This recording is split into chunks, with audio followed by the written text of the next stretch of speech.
Hello, my friends. If you are thinking about starting a 501c3 nonprofit organization to offer services in your community, now is a great time to do so. We need 501c3 nonprofit organizations to solve critical needs in the community. Now is the time for us to focus on niche based nonprofit organizations, meaning you want to focus on specific areas of need in your community. Now is not the time to try to start a nonprofit organization that's going to try to solve every problem. No, we need to do niche based, small nonprofit organizations to target specific problems in your community. I'm Susan Woods of Susan Woods Nonprofit Solutions. I've been completing the application to help people start nonprofit organizations since 2010. I've helped over 400 people, almost 500 people, earn 501c3 nonprofit status in 33 different states. So I know what the trends are. I know what the IRS is approving more often. And what I'm seeing is nonprofit organizations that are small, niche focused organizations are approved faster than organizations that try to solve all problems at the same time. What I mean by niche based, let's say that you have a problem in your community where senior citizens cannot have or do not have transportation or adequate transportation to their doctor's appointments. You could start a nonprofit organization to take them to their doctor's appointments. And that's all that you do through your nonprofit organization. You're not combining it with after school programs for youth. You're not combining it with services for veterans. You are focusing on transportation services for seniors to go to their doctor's appointments. And that's all. Maybe there's a problem in your community with the lack of wholesome foods. You may want to start a community vegetable garden. That's all that you do. You're going to start a community vegetable garden. You're going to plant vegetables. You're going to harvest the vegetables and you're going to give them away to people who need food or healthy food in their homes. You can also teach the youth how to raise healthy food, but that's all you do.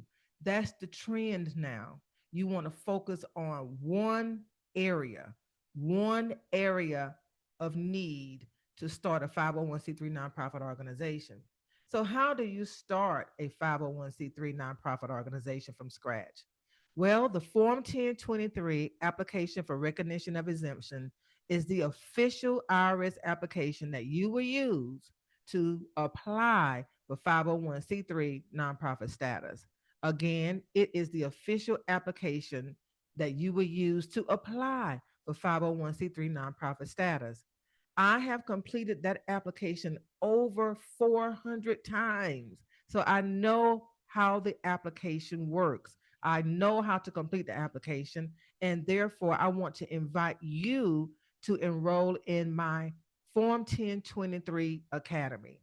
The Form 1023 Academy will teach you how to complete the application from beginning to end.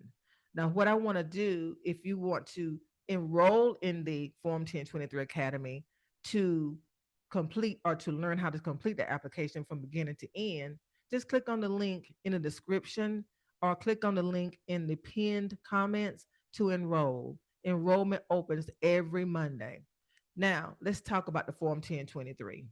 Again, the Form 1023 application for recognition of exemption is the official application that you will complete to apply for 501c3 nonprofit status.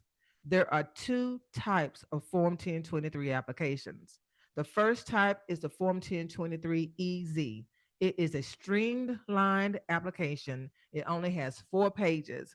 You have to meet 30 qualifying statements in order to use the Form 1023 EZ to apply for 501c3 status. It is not the full application. It is 4 pages of questions that you have to answer to attest that you are interested in applying for 501c3 status, but you don't have to provide any additional documentation. You don't have to attach documents to provide more information. All you have to do is complete a 4 page, I call attestation document. That's it. But prior to doing that, you have to complete a 30-question qualifying questionnaire to make sure you are eligible to use the Form 1023-EZ. The reason why I do not use the Form 1023-EZ to apply for 501c3 status for my clients is because it is too limiting in terms of the amount of money you can generate. The Form 1023-EZ requires you to promise that you will not generate more than $50,000 per year for the first 3 years of operating your nonprofit. And I don't believe that it's beneficial to anybody to put a limitation on the amount of money that you can generate to offer services in your community. Now, the reason people use the Form 1023 Streamline EZ version is because it is only $275, the application fee, and because it's short, it's only 4 pages. But to me, that's not a reason to limit yourself for the first 3 years of operating your nonprofit. Instead, I only use the Form 1023 standard version or full version. It is a longer version.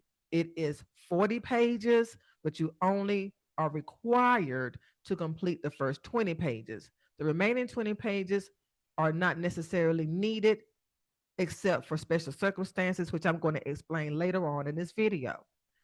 But the Form 1023 long version or full version, or some people call it the standard version, is the one that I use. And I want to explain to you what it entails. So sit back and relax while I walk through the 1023, the Form 1023 application for recognition of exemption from my mind. I'm not using any prompts. I don't have any notes.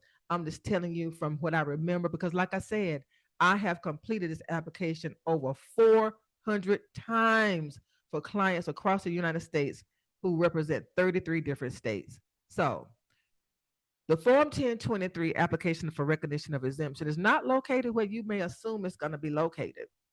You may assume it's going to be located on the IRS.gov website. Well, if you made that assumption, that's an erroneous assumption. It's not there. It's located on the pay.gov website. So you have to go to www.pay.gov to find the Form 1023 application. Now, before you are able to even complete it or access it, you have to create either an ID.me account or a login.gov account. You can't just go out there and pull it up like we used to be able to do when it was on the IRS.gov website. But nowadays, you have the two-step authentication process. So before you can access the Form 1023, you have to either complete an ID.me account or a login.gov account. Now, once you've completed either one of those two accounts, then you can access the Form 1023 long version, standard version, full version, whichever word you want to use to represent the fact that it's not the EZ. Now, once you get into the Form 1023 standard version that I use, then you have the application. The application is divided into different parts. You have 10 different parts in the application that make up the first 20 pages of the application. After the first 10 parts, then you have a section where you have to upload documents to go along with the application. And then you have a section where you have to attest of the type of documentation that you have in the application. So let me walk through the first 10 parts at a high level. I'm not going to go through each one because, again, if you want to learn the detailed information about this application and how to complete it and how to use it, I invite you to enroll in the Form 1023 Academy. The first part is just organizational information. You enter information, and it's online, of course, it's online, but you enter information in the fields about the name of the organization, your name, your contact information, your board members' information. That includes the first part. Then the second part goes into more detail about what the organization would do, what type of organization is it going to be? Is it going to be a charitable organization or is it going to be a foundation? If it's going to be a foundation, is it going to be a private foundation? All of those questions have to be answered. Then you move over to information about, okay, what are you going to offer through your nonprofit organization? What type of activities are you going to provide through your nonprofit organization? And like I mentioned before, Perhaps you're going to provide transportation services for senior citizens to go to the doctor's office. Perhaps you're going to provide a vegetable garden for people to have fresh fruits, fresh vegetables to increase their nourishment and nutritious values. Perhaps you're going to do that, but that's the section that you will use to fill that out or to explain exactly what activities you want to offer through a nonprofit. Because remember, this is an application. You are applying for 501c3 nonprofit status. So you want to be clear about what you want to be approved to do in your community. The next part is called the financial data report. And that section talks about, okay, how much money do you project you're going to need for the first year, the second year, the third year? These are projections, okay? So you have to put that information in there in the application. And then finally, you have a section on conflict of interest. You want to make sure that you are adhering to the conflict of interest policy so that you don't violate any rules about operating a nonprofit organization. So I didn't list part one, part two, part three, part four, part five, and so on and so forth. I just gave you the gist of what the first 10 parts include. Again, if you want to learn more about it and how to actually answer questions in each part, then you want to enroll in the Form 1023 Academy. Now, once you have completed all 10 parts, then you come to a page in the application where it's going to ask you for specific documentation that's relevant to your application. For example, you're going to have to upload your organizational document from the Secretary of State's office.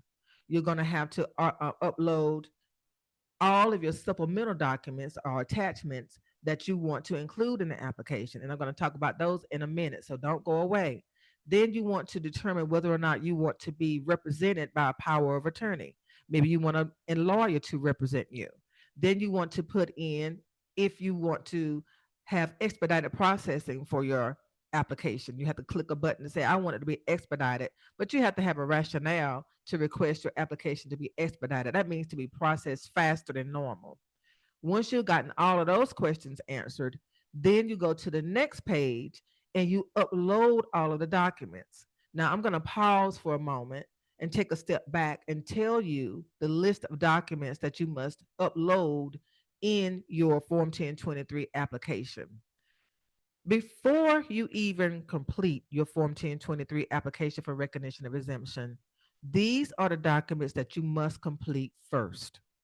So before you even get to completing the Form 1023 application for recognition of exemption, write these document names down. I'll give you a moment to get a pen and paper if that's what you use, or to take out your phone or whatever it is you use to document things. I give you a moment to get those things out because I want to give you a list of the documents that you're going to have to attach with the Form 1023. And I want to explain how you would have to attach them properly. So you have your pen and paper, pencil and paper, or do you have your electronic device? Which did you use? Anyway, these are the documents that you're going to have available to attach to your application. Number one, you're going to need an EIN letter, an employer identification number letter. The EIN is the number that represents your nonprofit organization. Just like our social security number represents us, your EIN will represent your nonprofit organization. So you're going to have to acquire an EIN for your nonprofit organization. And going forward, that number will be used to investigate your nonprofit organization. People can use it to go to irs.gov and look your nonprofit organization up to check the status of it, whether it's active or revoked. So you're going to need to have that. That's document number one. Document number two, you will have to include a copy of your filed articles of incorporation from the Secretary of State's office in the state in which you plan to operate. Again, you're going to have to attach a copy of your filed articles of incorporation from the Secretary of State's office in the state in which you operate. I operate in South Carolina.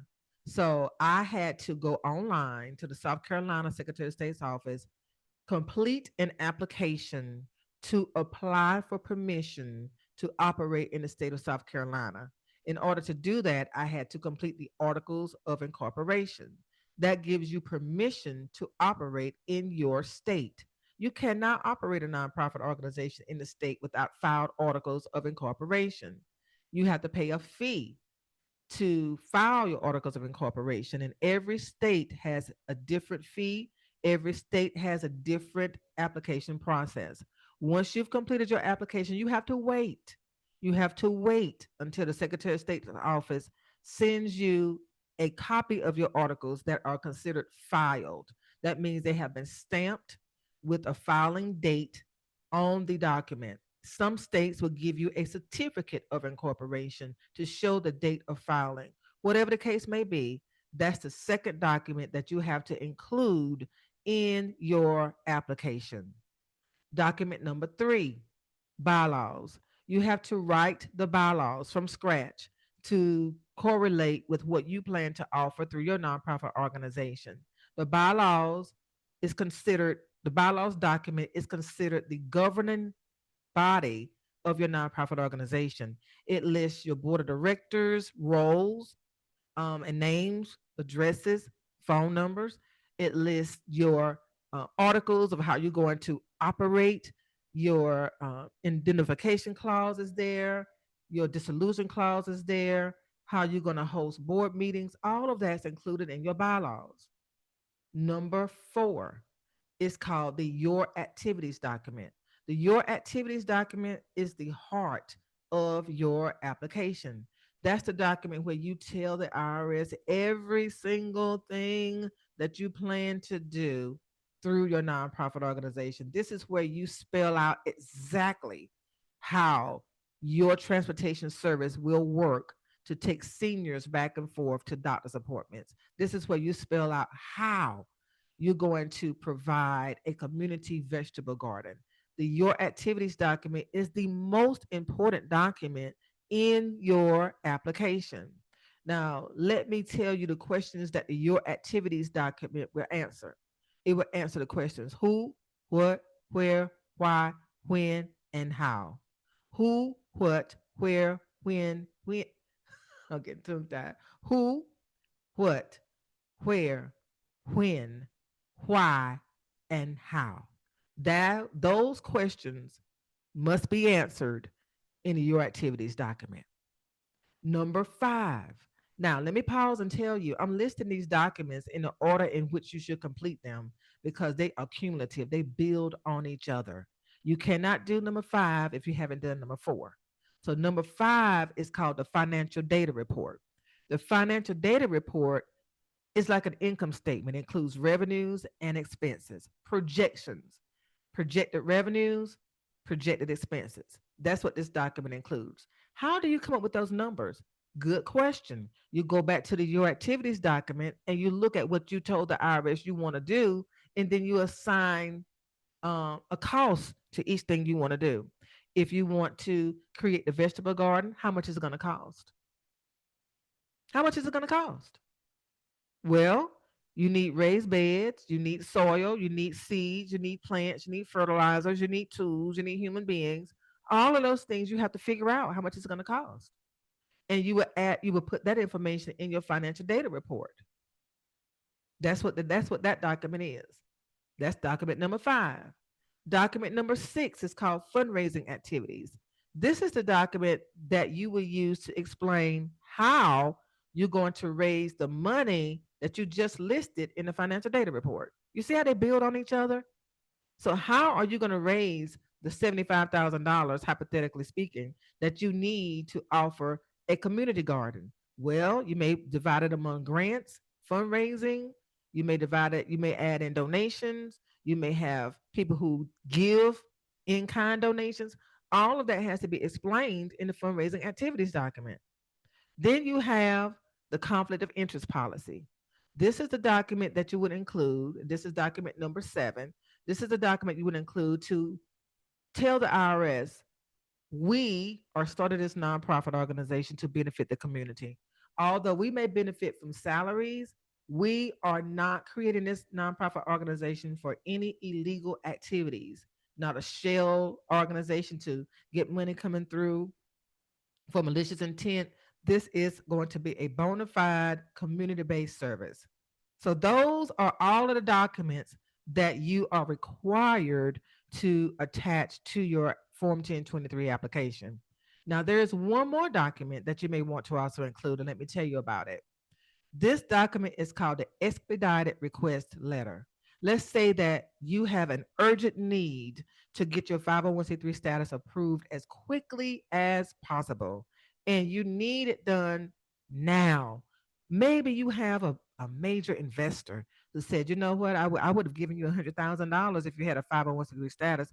Okay, wait a minute. Let me see how I can get that done. When expedited request letter is a tool that you can use to ask the IRS to process your application more quickly than normal, because the IRS asks for 6 months to process an application packet.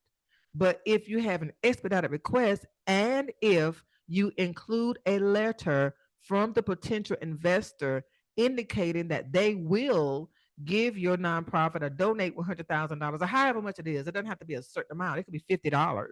But if someone is willing to donate or invest in your organization, they have to put it in writing in a letter, and that letter has to be included with the other documents that we've already discussed. But again, you don't have to have $100,000 investor.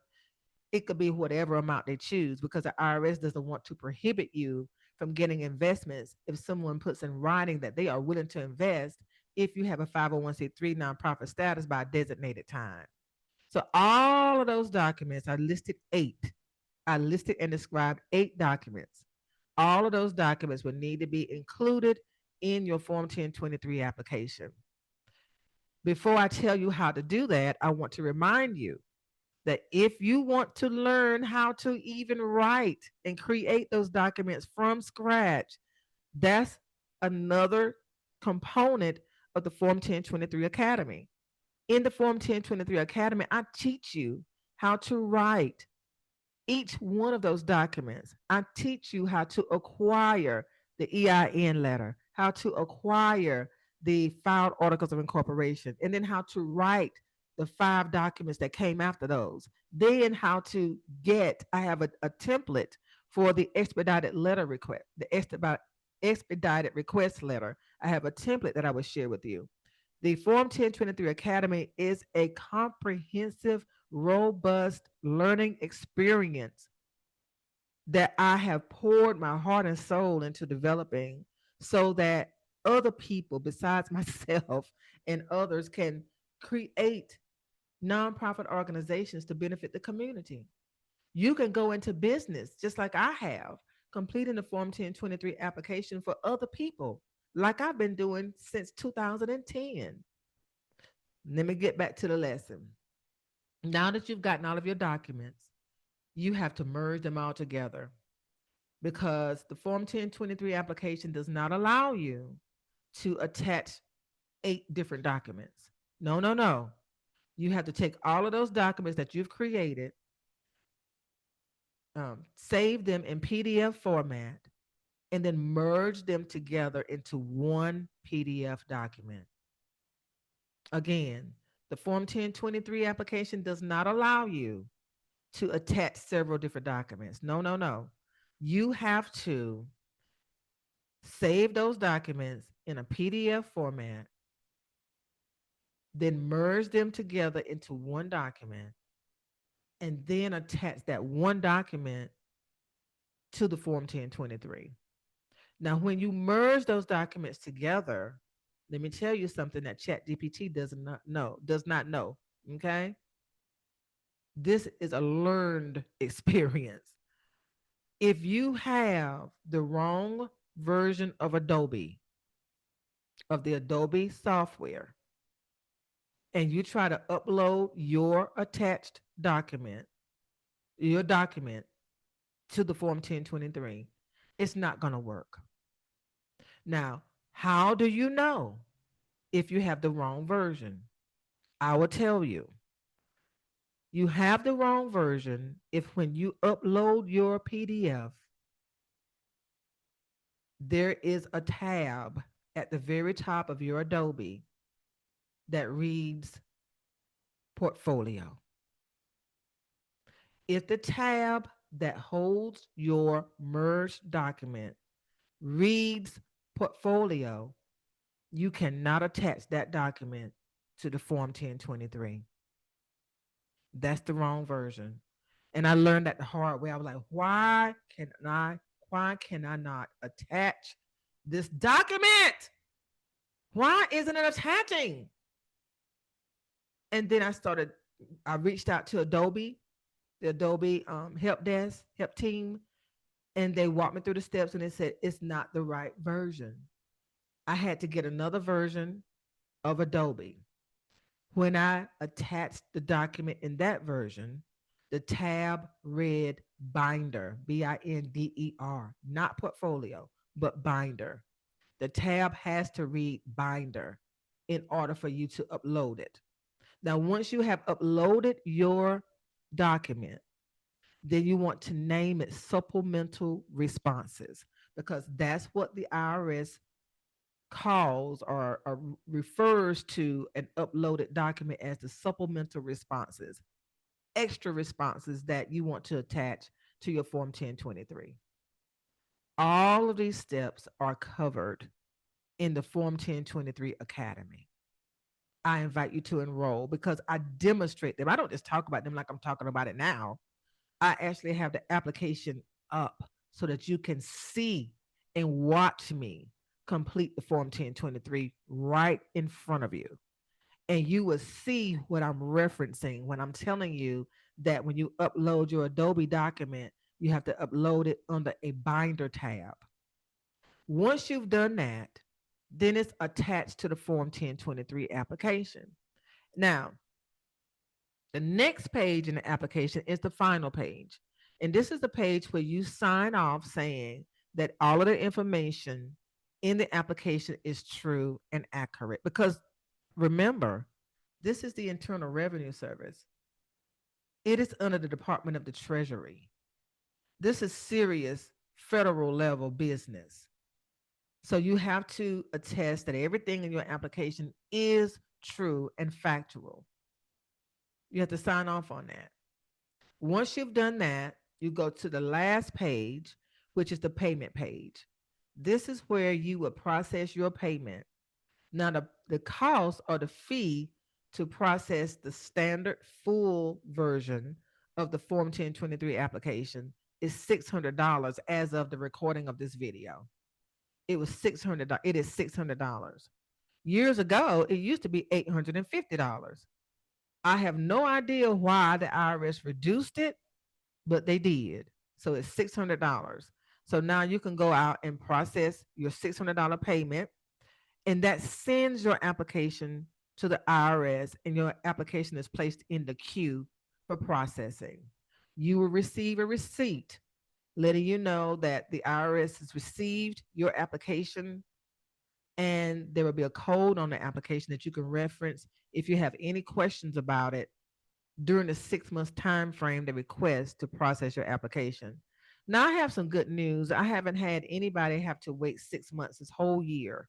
So you probably won't have to wait 6 months, but if you do, then that's the time frame you have to wait. Sometimes people have to wait longer than that, but I haven't had that happen this year either. Now, remember I told you that the application is 40 pages long? Well, we've only talked about the first 20. Let's talk about the next 20. The next 20 pages in the application are pages that you may or may not have to complete, depending upon whether or not you offer a specialty service. The next section in the application includes what are called schedules, and they are listed alphabetically. So you only need to complete a schedule if you offer specialty services, like if you are going to open up a church, that's a Schedule A. If you're going to open up a low income housing, that's Schedule F. If you're going to offer grants or scholarships, that's a Schedule H. So there are schedules from A through M. I'm not going to list all of them, but they are listed and defined and demonstrated in the Form 1023 Academy. But if in the first 20 pages, if you clicked on the question that says, are you planning to open a church? If you click yes, then you're going to continue with the first 20 pages. But before you leave that application, the system will automatically trigger you to complete the Schedule A for churches. And that means you have to provide additional information about how you plan to operate a church in your community.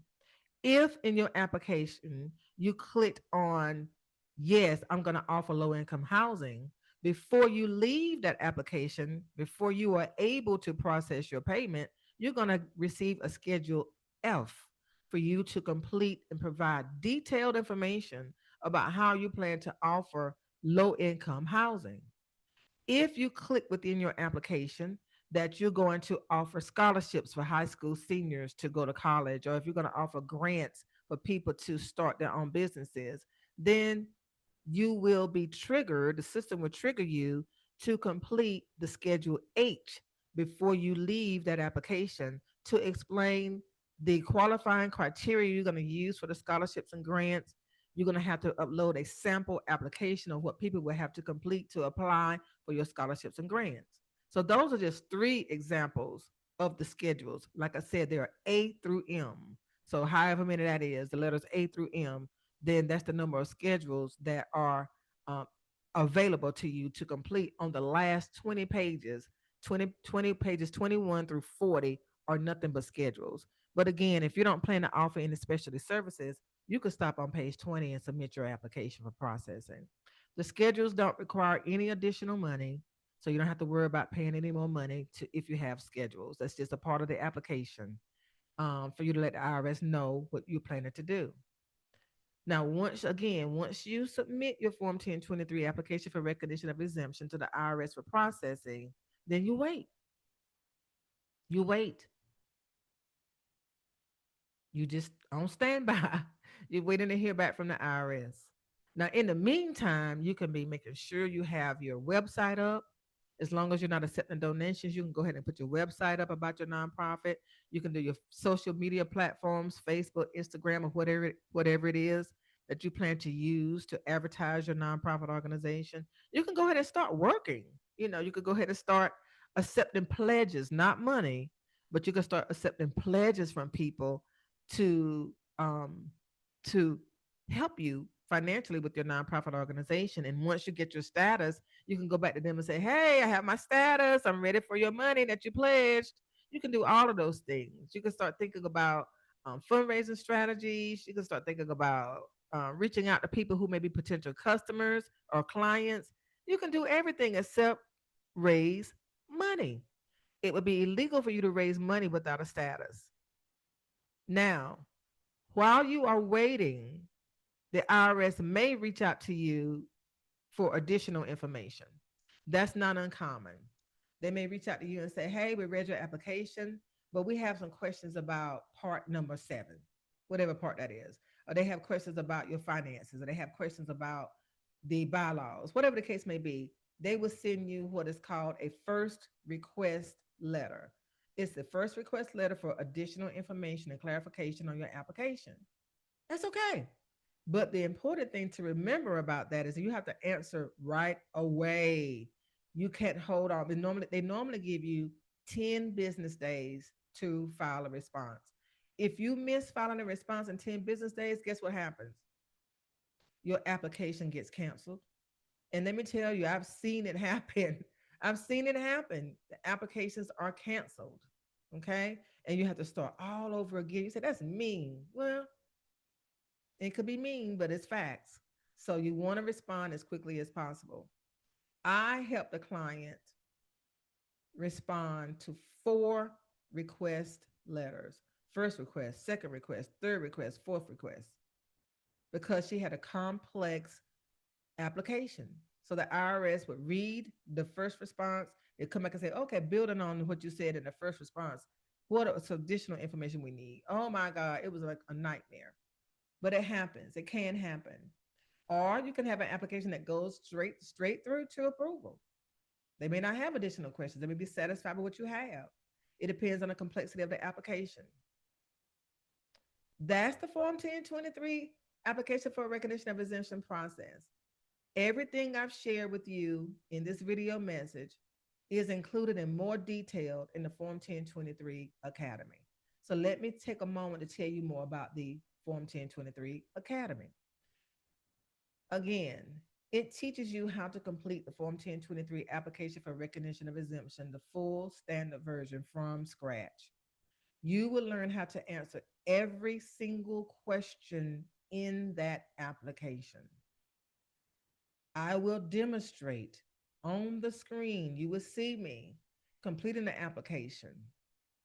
I will also teach you how to complete the documents that you need to write from scratch that I've already explained. I will also teach you how to acquire the EIN letter in the Articles of Incorporation. So it is a very comprehensive learning experience, like I said, that I put my heart and soul into developing. I included rather, all of my strategies that I use to help my clients earn 501c3 nonprofit status. I didn't hold back any information. It is there for you transparently. I share everything. And by the way, I have two 501c3 nonprofit organizations under my name right now. I have a charitable nonprofit organization called Comprehensive Community Based Solutions Incorporated. That's a charitable organization. You can look me up on irs.gov. And the other one is a foundation, and it's called the Rebuild Clio Economic Development Foundation. And Clio is my hometown. Clio, South Carolina is my hometown. That's where I'm from. And I'm trying to raise money to rebuild our main street of Clio, South Carolina. So I have experience not only with helping over 400 people in 33 different states completing applications for them to earn 501c3 status, but I have personal experience with it as well. So I bring to the table a lot of experience, a lot of what you don't do and what you should do when completing the Form 1023 application. I never dreamed before 2010 that I would actually operate a business. My business is called LCM Educational Resources, and I'm doing business as Susan Woods Nonprofit Solutions. Never have I considered doing this as a business, but it is a niche, going back to the word niche, that I filled. You know, of course, I have competitors. I have LegalZoom, I have BrightBridge, I have law firms, I have accounting firms, I have other consultants like myself who are competitors. But I don't know anyone who goes above and beyond to provide the quality and quantity of services that I provide for the price that I charge. So I use all of my experience, all of my tools are included in the Form 1023 Academy. Now, having explained what's included in the Form 1023 Academy and what you will learn how to do, let me explain how you will learn, how it works. The Form 1023 Academy allows you to learn around your schedule at your own pace. It's online, on demand. So you can be up 3 o'clock in the morning if you want to, completing the activities and learning from me. But you do have check ins. I don't want to be like the other courses that I've enrolled in that say, okay, here you go. Go ahead and good luck, and never check in on me. Don't know if I'm completing my assignments, even though I'm an adult and I'm supposed to do it. They don't check in to make sure that I'm doing it. So it's kind of like I don't finish. I enrolled in a class in 2023 for $2,500. I have yet to finish that class. And that's my fault. It's not the teacher's fault. It's my fault. I didn't do the work. But if I had a check in every Monday, which is required for the Form 1023 Academy, or offered, I won't say required, but offered, that would have given me an incentive to go ahead and finish because I don't want to be last. I don't want to be the last student completing my work. So that's what I offer. You can complete it on demand, complete it around your schedule at your pace in your own home, but you do have the option to check in on Mondays to say how you're doing, to ask any questions that you have. And you also have assignments that you have to submit to me for feedback. You have a community. There's a Form 1023 Academy Facebook group page, a private group page for people who are enrolled in the Form 1023 Academy that you can share ideas and ask questions and vent if you need to.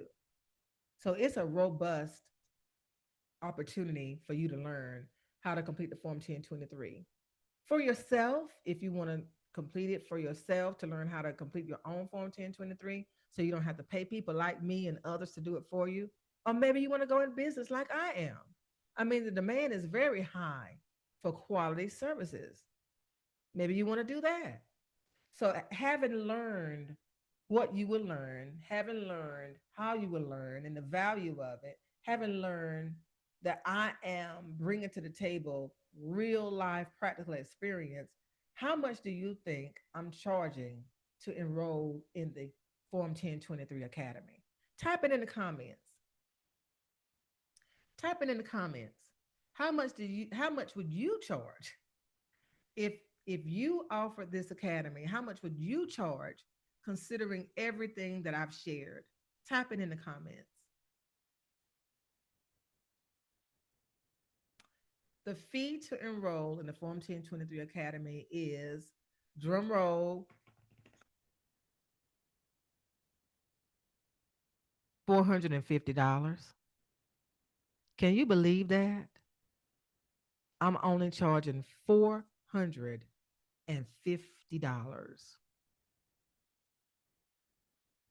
That's it. This academy, the Form 1023 Academy, could easily be worth $5,000. Because you see how you're looking at me now? You're going to see me teaching you different components of the class. You're going to see me pull up the Form 1023. You're going to learn that way. You're going to be able to download PDF documents to write on, to work on.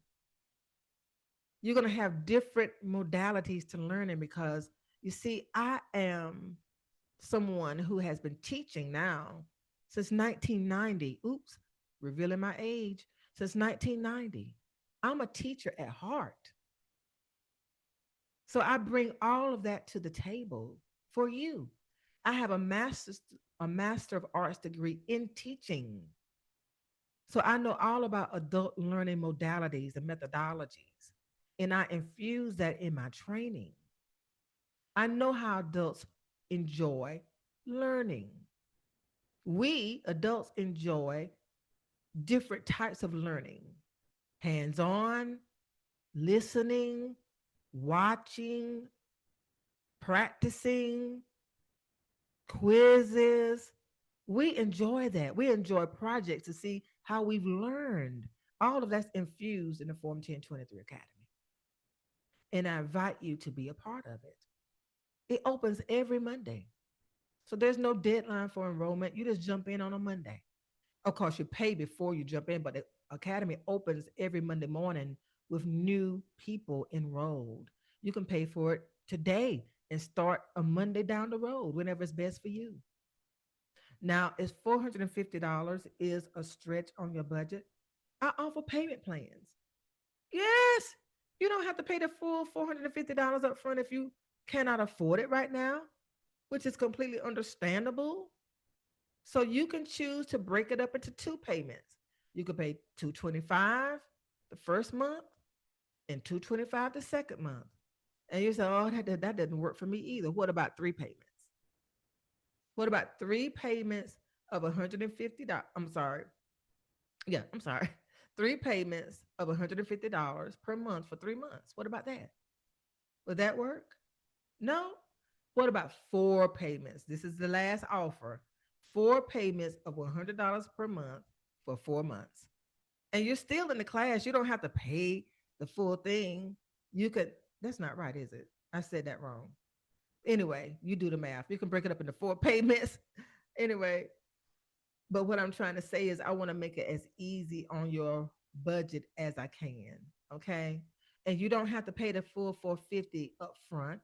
You don't have to do that. You don't have to pay it in full before you start the class. No, your first payment. Let's say you decide to do the 3 month payment. As soon as you process $150, you're in. You're in. So let me summarize. And I thank you for those of you who stayed to the end because I have a surprise for you. Right before I sign off, I have a surprise for you. If you stay to the end, the Form 1023 Academy will teach you how to complete the Form 1023 application for recognition of exemption. The Form 1023 application for recognition of exemption is the official application that you must complete to apply for 501c3 nonprofit status. You can't get 501c3 nonprofit status any other way than through the Form 1023 application for recognition of exemption. I only use the long version. I don't use the easy version. I only use the long version because you have an opportunity to explain to the IRS in detail what you want to offer in your community. The easy version does not allow you to do that. I'm Susan Woods of Susan Woods Nonprofit Solutions. You can visit my website at www.trustsusanwoods.com. Click on services and you'll see the Form 1023 Academy listed there for you to enroll. And if you stayed until the end, if you stayed until the end, I want you to type in the word end. And if I see end, then I'm going to send you a special link to enroll in the Form 1023 Academy for only $300, saving $150. If you type END in the comments, I will send you a special link to enroll in the Form 1023 Academy for only $300. And guess what? Yes, you can have a payment plan to pay that off as well. I want you to learn. That's where my heart is. I want you to learn. I'm Susan Woods of Susan Woods Nonprofit Solutions. Thank you for your time and have a great day. Hey, see you in the academy, okay?